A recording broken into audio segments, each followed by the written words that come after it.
Good afternoon, everyone, and thank you for joining our Women's Veterans biannual meeting.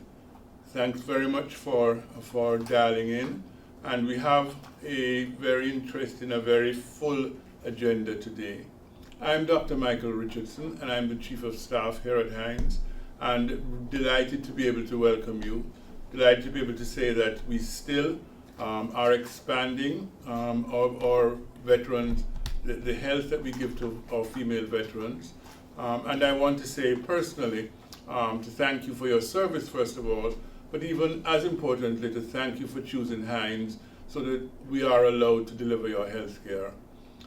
Today, you're going to hear a lot of what we have done and what we intend to do coming in this FY26. But before I hand over to Ms. Fritz, who is our program director, I'm going to remind you that vaccinations, flu immunization time is now. September, October are the peak times for doing that. And we still recommend flu vaccination, flu immunization for everyone. There is also COVID vaccination available for veterans, but you need to speak to your physician directly before you can get a COVID vaccination. And this is a slight change from before, when you could just walk up to clinic and get your vaccination.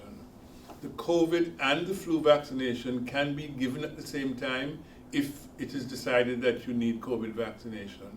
So I encourage you to do that. And without further ado, here's Ms. Fritz, our program director.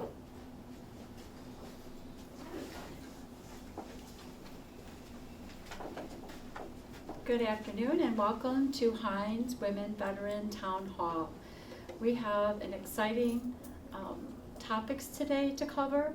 We will have our women veteran gynecologist followed by our chaplain. We will discuss intimate partner violence, mental health. We will also showcase our health promotion, disease prevention. We will get a topic on suicide prevention, and we'll round out this afternoon from whole health. October is known for many things, fall leaves, pumpkins, but it's also known for our breast cancer awareness. And this is a great picture I'd like to share with everyone. It's a Navy veteran, female, who is a cancer survivor. So I urge everyone to please get their mammogram screenings and encourage your fellow colleagues, friends, and family members to also get their screening. October is also known for relationship health and safety. It's National Domestic Violence Month, and we have a hotline here for you. Intimate partner violence is something that is well known but often not spoken of, and we will have someone address that today, and the VA is here to help you in this travels.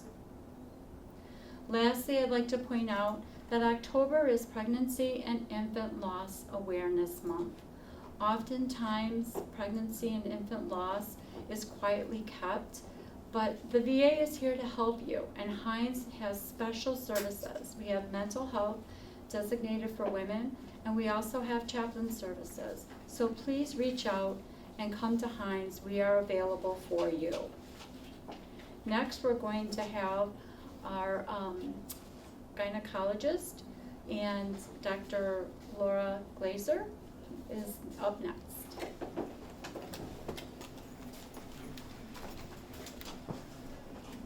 Good afternoon, everybody. Thank you so much for having me today.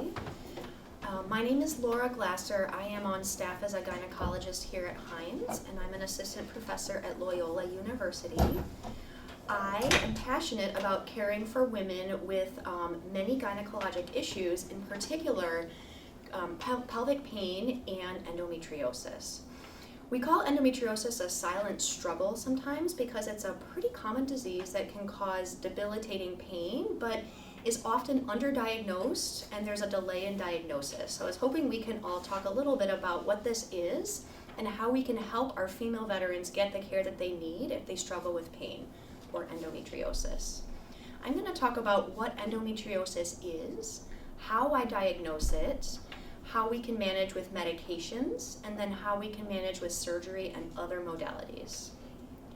So who gets endometriosis? Really, anybody with a uterus can get endometriosis, and this is when period tissue can spill outside the uterus and cause inflammation and pain. And unfortunately, people are often diagnosed in the later 20s and beyond, and there can be a 7 to 8 year delay in diagnosis from when people start developing pain until they actually achieve this diagnosis. Up to 10% of women can actually have this diagnosis causing pain symptoms, and when we look at people with pelvic pain and infertility, the percentage is much higher, up to 87%.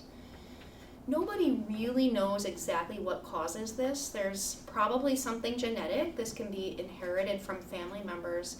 And it really increases in risk the more periods people have. So people who have the onset of their periods earlier in life and aren't pregnant, aren't using any contraception can have an increased risk of this, but ultimately it really can happen, again, to anybody with a uterus. So there's a lot of overlap in symptoms for people who have endometriosis and other things that can cause pain, like bowel issues and other types of problems. But some common symptoms are chronic pelvic pain, painful periods, pain with sexual intercourse, and then people can have a multitude of bowel problems because this can influence the colon and the rectum. So diarrhea, pain with bowel movements, and constipation. When I'm doing an exam, when people come see me in the gynecologist office, if they have pain, I'm really paying close attention to where they might have scar tissue, areas of pain outside their uterus, and other types of symptoms that they might have outside of their period and during the period. But ultimately, what makes this really tricky is the final diagnosis really requires surgery if we really need to be 100% sure, but not everybody needs surgery, as we'll talk about. So these images I go over a lot with my trainees, my residents at Loyola and here at Hines, but when we're trying to figure out what's going on, we often start with a pelvic ultrasound. Many of us are familiar with this if we've been pregnant or had babies, but it's the same type of thing where we use this ultrasound to look closely at somebody's uterus and ovaries. It doesn't always tell us if there's endometriosis, but it can tip me off if there's a big ovarian cyst or other issues that can be causing pain. Sometimes an MRI can be helpful. This is a much more detailed picture of somebody's pelvis and uterus and ovaries, and this can often clue me in that there could be period tissue or scar tissue outside the uterus. These are some diagrams that I especially show my trainees and my patients as well about what different types of endometriosis can look like. You can see that what this might look like at surgery can vary. It can look like this stage 1 where there's spots of period tissue outside the uterus. It can look like stage 4 where there's a ton of scar tissue, maybe around the ovary, behind the uterus, and everything can look really stuck together. People can have a variety of types of pain, so it doesn't mean that the person with stage 1 has minimal pain and the person with stage 4 has severe pain, but it can be really helpful for us to see where the scar tissue is and ultimately remove it if surgery is indicated. In terms of hormone medications, we often start with hormone medications. This can be what's known as birth control or other types of hormones. And this is because the fluctuations or the changes in hormones that happen with a period cycle are really, unfortunately, what trigger and flare pain and endometriosis and this bleeding. So a lot of medications we give help to keep somebody's hormones really steady so that they don't have flare-ups of this inflammation. So some examples are oral birth control, but there are other types that we'll talk about as well. And then it's really important to step back and look at other things that might help people's pain, like physical therapy. So many of us may have heard of physical therapy of the vaginal and pelvic and bladder muscles. This can help a lot. Biofeedback, which is where people can kind of look at what's going on with their muscles on a diagram, and even injections in the pelvic floor. Here are some examples of some medications we might give if we think or know somebody has endometriosis. So a NuvaRing is actually a vaginal ring that can go in like a tampon and has hormones in it. It's also used to prevent pregnancy. IUDs, many people have heard about, and those are used for many reasons, but particularly can actually slow the growth of endometriosis. And there are some other, what I call stronger medications. These can really lower people's hormones if necessary, but they can have significant side effects. So we like to start with the other medications first. There are lots of newer directions, and I don't need to go into the details here, but scientists are actively studying what sorts of things might cause endometriosis, right? Is there a genetic issue? Is there something causing inflammation throughout people's body? What happens when hormones and birth control pills don't work? And then how can we minimize some of the side effects of some of these stronger medications? So definitely more to come in the future. Finally, we talk about surgery for endometriosis, and even though this isn't the first thing we do, it can be very, very helpful, particularly if somebody has a big ovarian cyst. Sometimes it can help people's fertility as well. So a lot of people seeking endometriosis care are hoping to become pregnant. Some aren't, but if people are hoping to get pregnant, some types of surgery, including removing cysts, can be helpful. For people who really are done using their uterus or don't want to have their uterus anymore, a hysterectomy can be really helpful, especially if we already know they have endometriosis. And it depends on the patient whether or not I keep their ovaries and keep their hormones as is or remove the ovaries. That is all I have for endometriosis today. These are some of my references. There are lots of other great references online. And lots of great patient advocate and support groups. Nancy's Nook is one example that people can go to see more resources from their peers about endometriosis. And then finally here at Hines VA, my colleagues and I are proud to provide care ranging from physical therapy, medications, and surgery for people with pain and endometriosis. Thank you.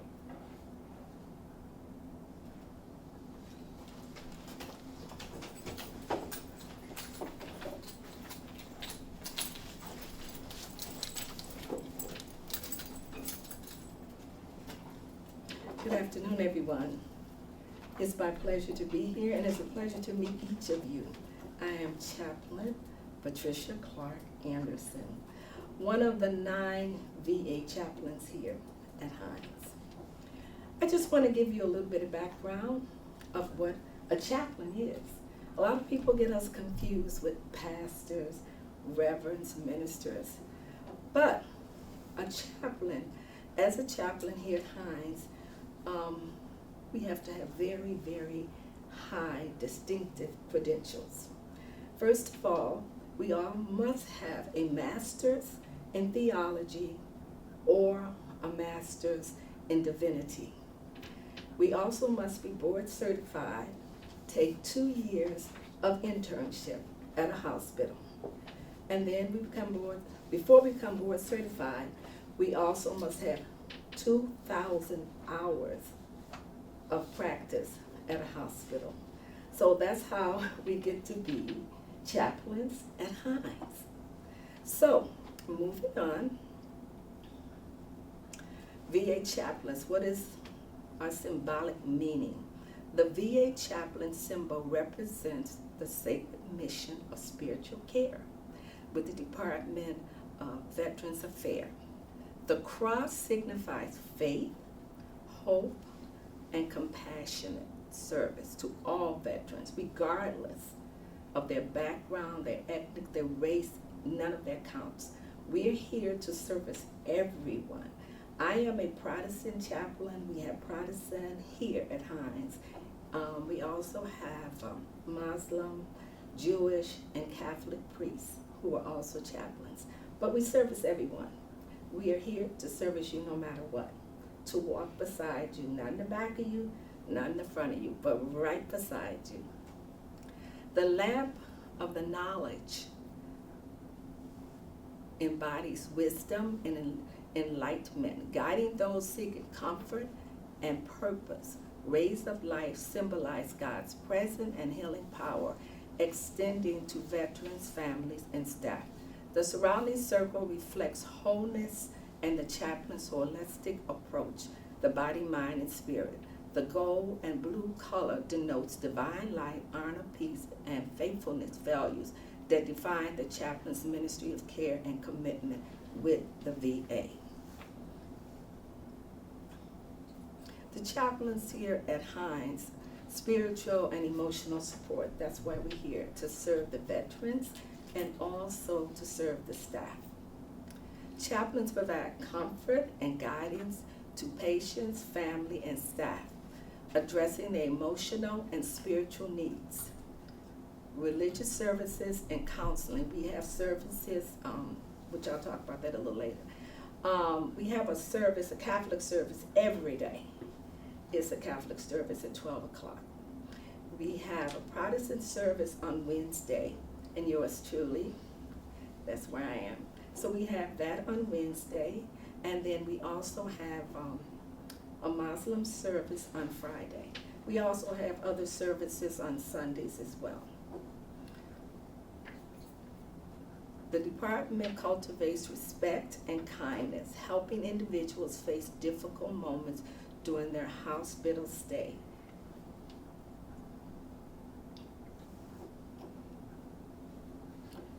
The chaplaincy department, in case you don't know, is on the first floor. It's in the chaplain. It's actually in the the chapel. We have office all around there. You probably don't even know, but we have some in the back, we have some in the front. So we have quite a few locations for the chaplaincy. The central place ensures visitors can easily find spiritual support when needed, making the department accessible to all. So it's always open. Sometimes they do lock the doors because sometimes some of the homeless people may come in, which is fine, but sometimes, they'll try to come to the office. But generally, you can always come into the chaplaincy. Staff members provide guidance, comfort, and religious services to patients, families, and employees throughout the entire facility. 9 Chaplains United. It's 9 of us, as I stated. Right now, I'm the only female chaplain, and it's 8 males. But we're getting ready to get another female in about a week or so. The chaplain amplifies faith and compassion, providing hope and encouragement for a better tomorrow. We try to keep hope alive whenever we're talking to the patients, whenever we're talking to the staff members. If we could just bring this much joy, because that's what we're here, to just walk beside the veterans and the staff or family members. Community service, we are dedicated to outreach services, communities with empathy, addressing spiritual and emotional needs. Through ministry and outreach, we foster unity and resilience, inspiring spiritual growth and togetherness. It doesn't make any difference what religion they are, even if they're agnostics or they say they're an atheist. We're still there walking beside them for whatever it is that they need. Okay, as I said, on Sunday in the main chapel, because we have 2 chapels if you've ever been there, we have a smaller chapel and then we have a larger chapel. So in the main chapel, we have a Sunday service at 8:30, and that's usually the Catholic service. And then we also have another service that's over in ECC, if you know anything about ECC. And then on Mondays and Fridays in the main chapel, every day is the Catholic service, every day. Sunday, they have at 9:45, we have a Protestant service. And then on Saturday and Sunday worship, like I said, it's only at 8 o'clock, 8:30, and then the Protestant one, Catholic and Protestant. The Jewish, well, I can't tell you. Right now, we don't have any services, actually, that the rabbi is doing, but we do have a rabbi. So basically, that's what we do every day. Dedicated support. Our team is available 24/7. You can call us anytime, 24/7, to address your needs and provide reliable assistance. So we always have a staff on call. So if something happens, somebody dies or somebody wants to see a chaplain, the chaplain on call will come and take care of that. For services, the number is here. I will give you some flyers, and the number is on there, and you can call us anytime, because we are here to serve you and to just walk beside you. We ensure fast responses for both everyday requests and urgent situations. So that's what chaplaincy is all about. So again, I am Chaplain Patricia Clark Anderson at your service at any time. So at this time, we're going to have the Intimate Partner Violence Assistant Program by Ms. Erin. Thank you.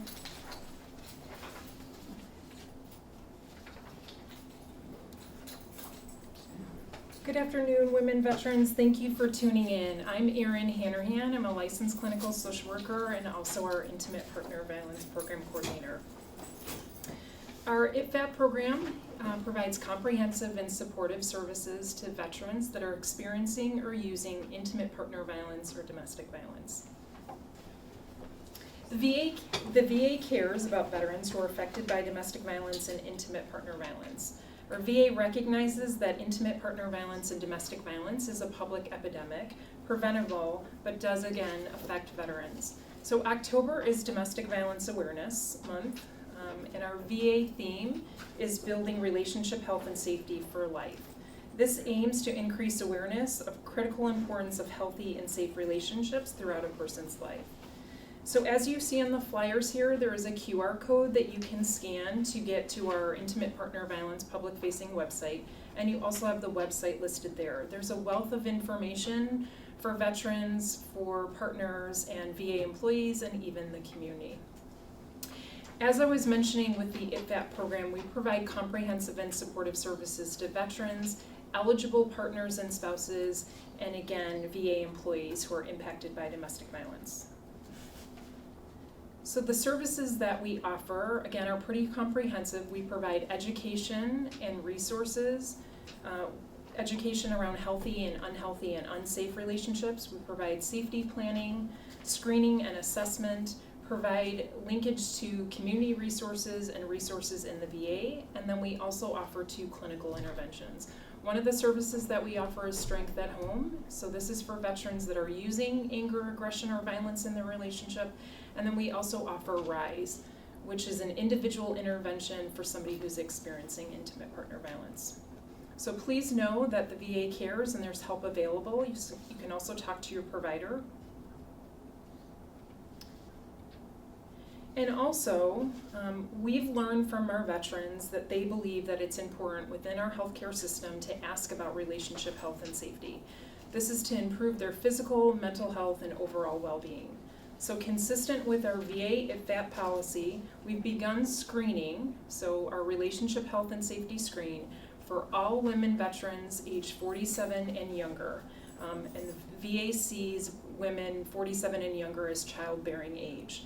So again, at your appointments, whether that be at a mental health appointment, at a primary care appointment, clinicians and screeners will begin to screen. We're screening at least annually, and this is an opportunity for them to provide you resources and a referral to our IPVAP program. We're here to support you, to offer resources, again, for your overall safety and well-being. I want you to know that we're here, you're not alone, so my contact information and my name is listed here. You also can ask your provider for a consult to our relationship health and safety.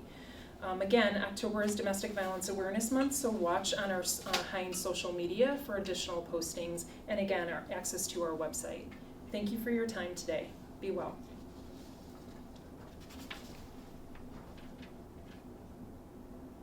And next is Nichelle Wren, who's going to be speaking about peer support.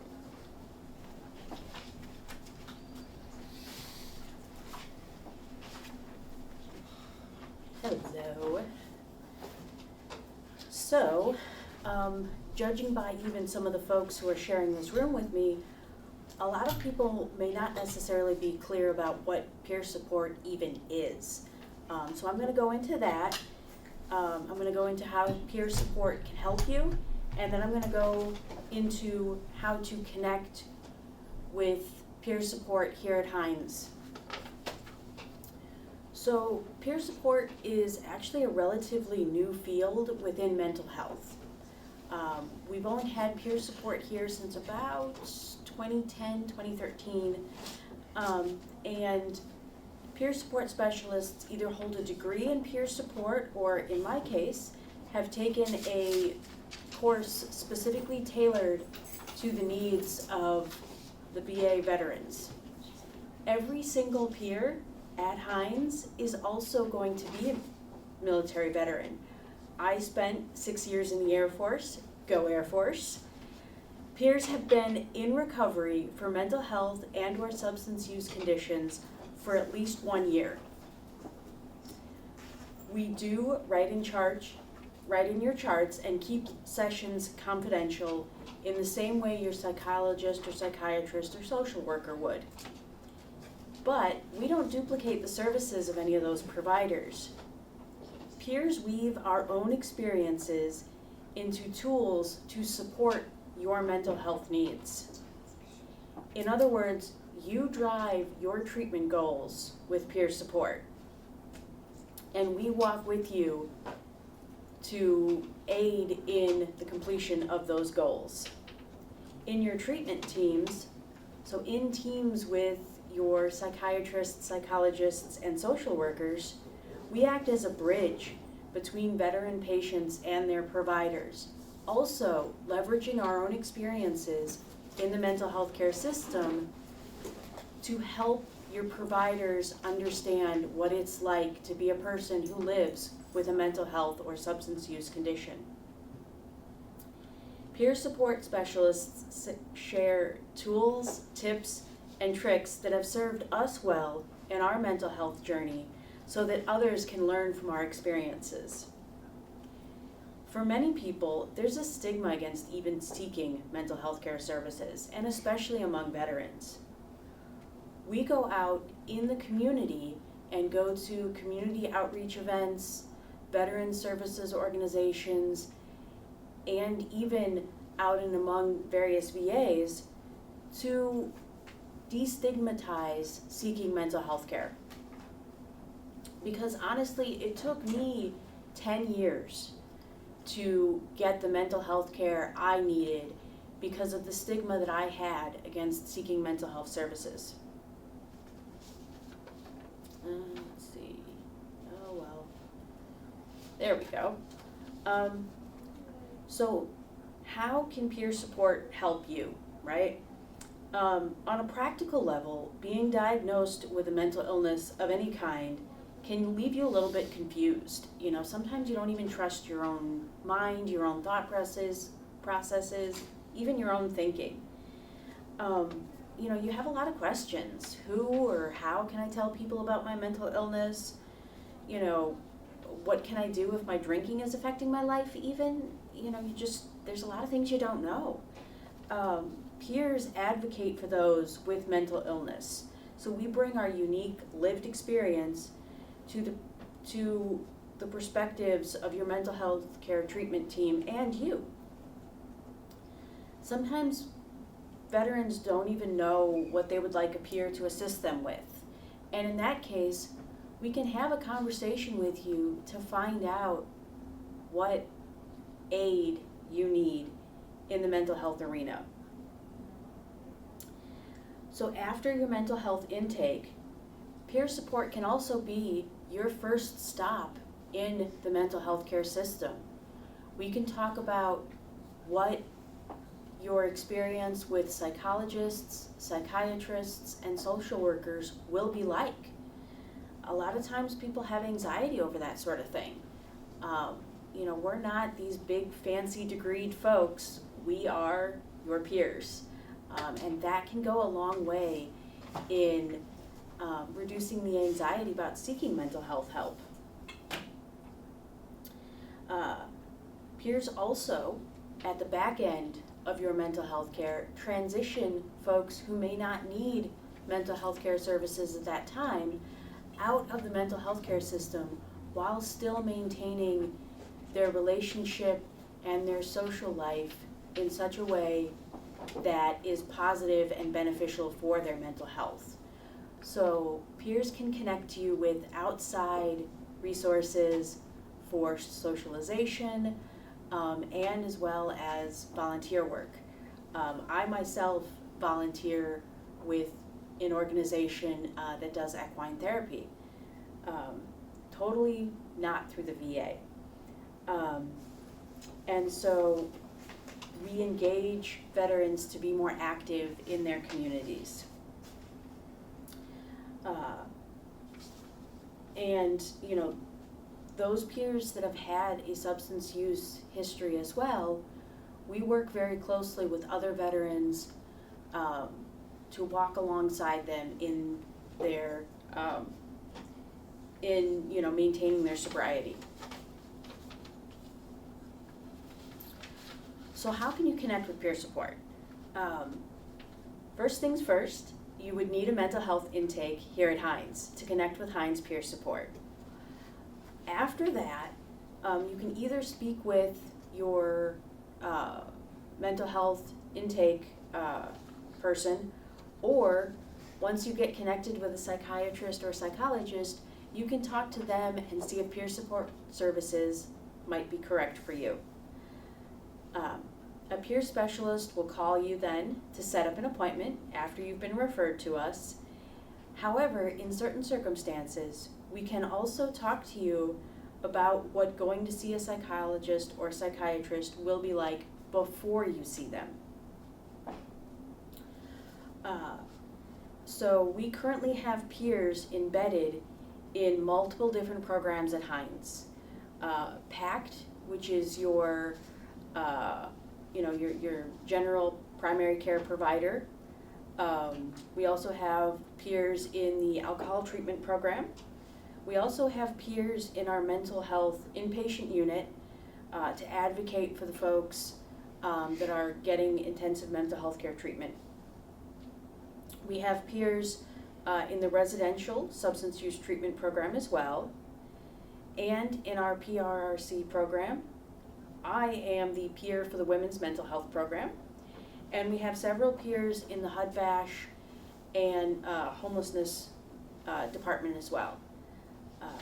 So thank you for your time, and I appreciate that.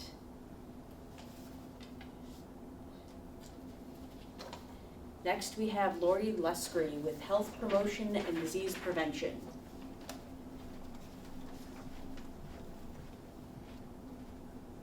Good afternoon, everybody. Thank you for coming. I am going to be here just for a couple of minutes to elaborate a little bit on the flu shot information that Dr. Richardson gave earlier in the presentation. It is flu shot season, as Dr. Richardson mentioned, and flu vaccines are available at Hines and all the community-based outpatient clinics during our normal clinic hours.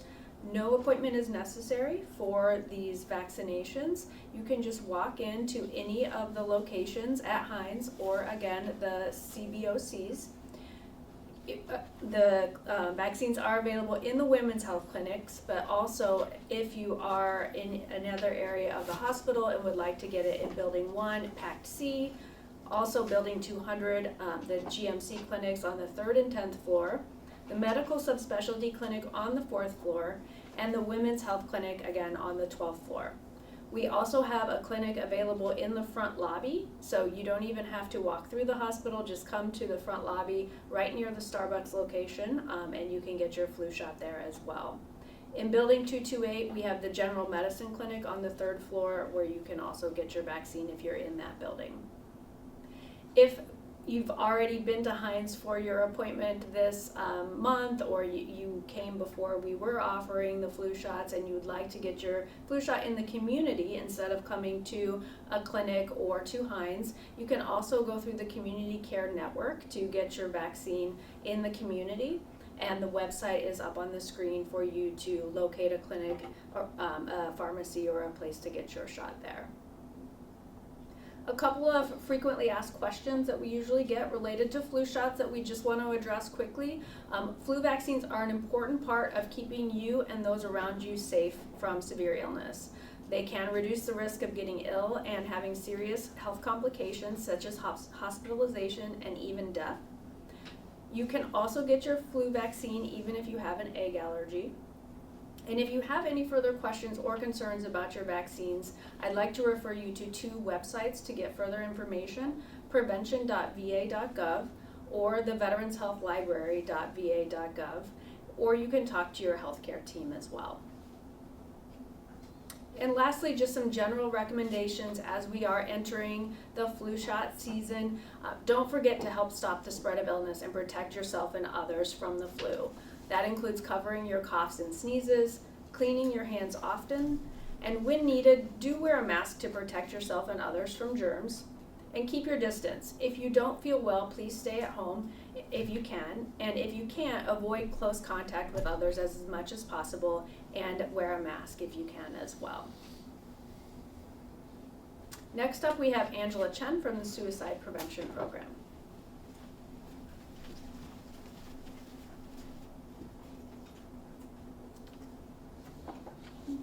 So I'm Angela Chen, lead suicide prevention coordinator here at Hines VA. So I am here today to briefly discuss the 2024 Veteran Suicide Prevention Annual Report in regards to women veterans. The information is based on data through 2022. Women are the fastest growing group of the veteran population, with more than 2 million women veterans living in the U.S. today. I'm going to review some of the key positive findings in the 2024 report regarding women veteran health. The most significant finding was a sharp decline in suicide rates among women veterans from 2021 to 2022. There were a total of 6,407 veteran suicide deaths in 2022, 3 more than in 2021. But for female veterans specifically, there were 80 fewer suicides in 2022 than in 2021. So the suicide rate for women veterans dropped 24.1% between 2021 and 2022. This is very different from the 5.2% increase for female veterans during the same period. The report also notes a 29.6% decline in suicide rates for women veterans who receive care through the VA.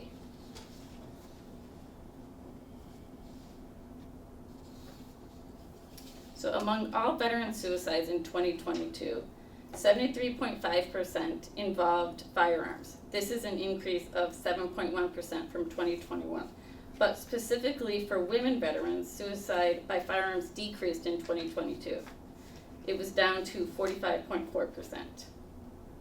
And per the report, in 2022, suicide rates among all female veterans in all categories decreased in 2022.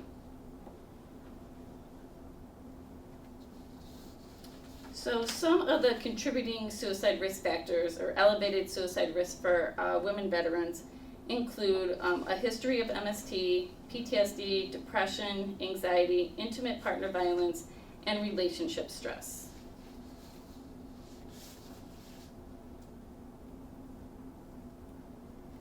So the VA offers several resources to women veterans in crisis or seeking support. They have the Women Veteran Call Center, the Veteran Crisis Line, and specialized care, mental health and reproductive health services at various VA centers. And some of these services include the Women Veterans Program Managers, expanded mental health care access, whole health approach, postpartum and perinatal mental health, and women veteran coordinators.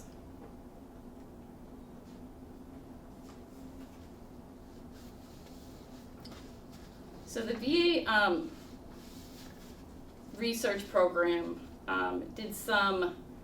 completed some studies on topics of improving the care for women veterans, for women veteran health. One of the studies was on improving the VCL, which is a Veteran Crisis Line. So researchers conducted interviews with 26 women veterans who had contacted the Veteran Crisis Line.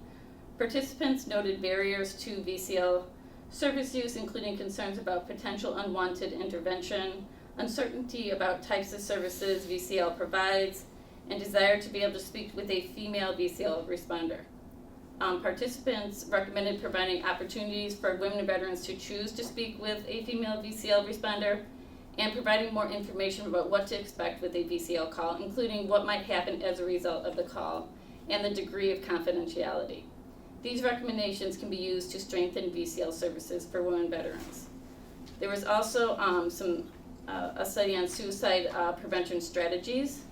So there were 1,000 veterans, 570 women, 430 men, who completed a survey about this topic. Psychological distress was a core contributor to suicide risk for both groups. However, women veterans identified a possible need for additional support to improve their sense of self-compassion and reduce feelings of institutional betrayal. This work highlights a need for tailored suicide prevention strategies for women veterans.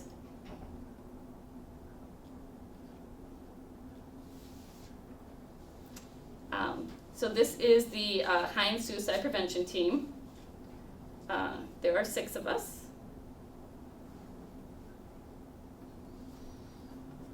And this slide is, this is an online resource that helps veterans easily find VA resources in their area, including suicide prevention coordinators, crisis centers, outpatient clinics, veteran benefits administration offices. If you click the link and you put in the area that you're looking for, it'll list options. It's very helpful. And then, of course, the Veteran Crisis Line. The crisis line is open 7 days a week, 24 hours a day, 365 days a year. And you can call, chat, or text. Next is Maria from Whole Health.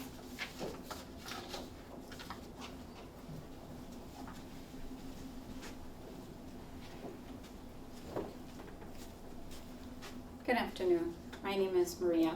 I work in Whole Health and I am a Whole Health partner. And what I do with Whole Health is we support your health and well-being and unique needs of our women veterans. Whole Health centers around what matters to you, not what's wrong with you. Whole Health puts me, you the veteran, in the center of Whole Health.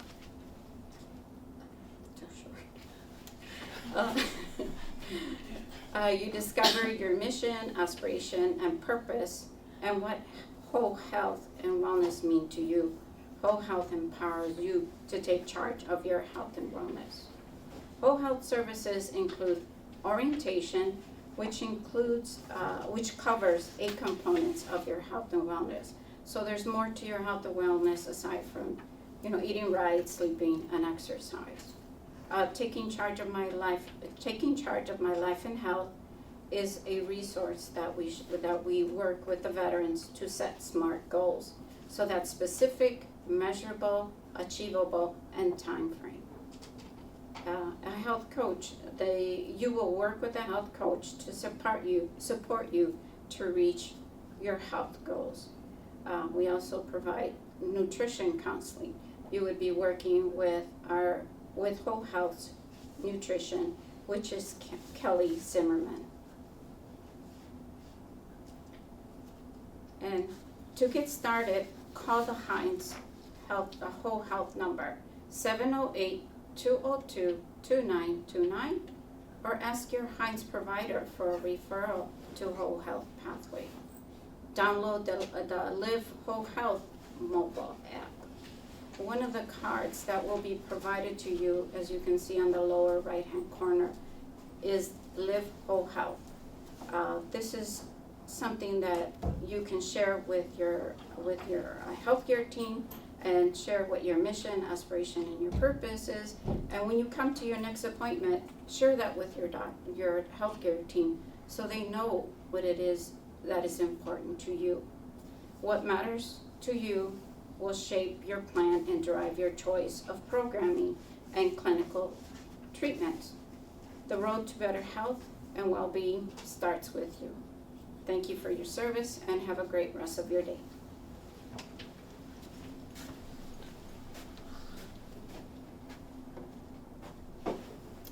As we conclude our afternoon together, I want to make sure that our female veterans know that the Hines VA and everyone here today is here for you. We want to put you at the center of your care.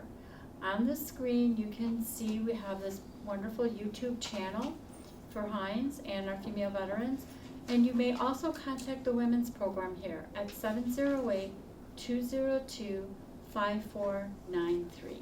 Thank you for joining.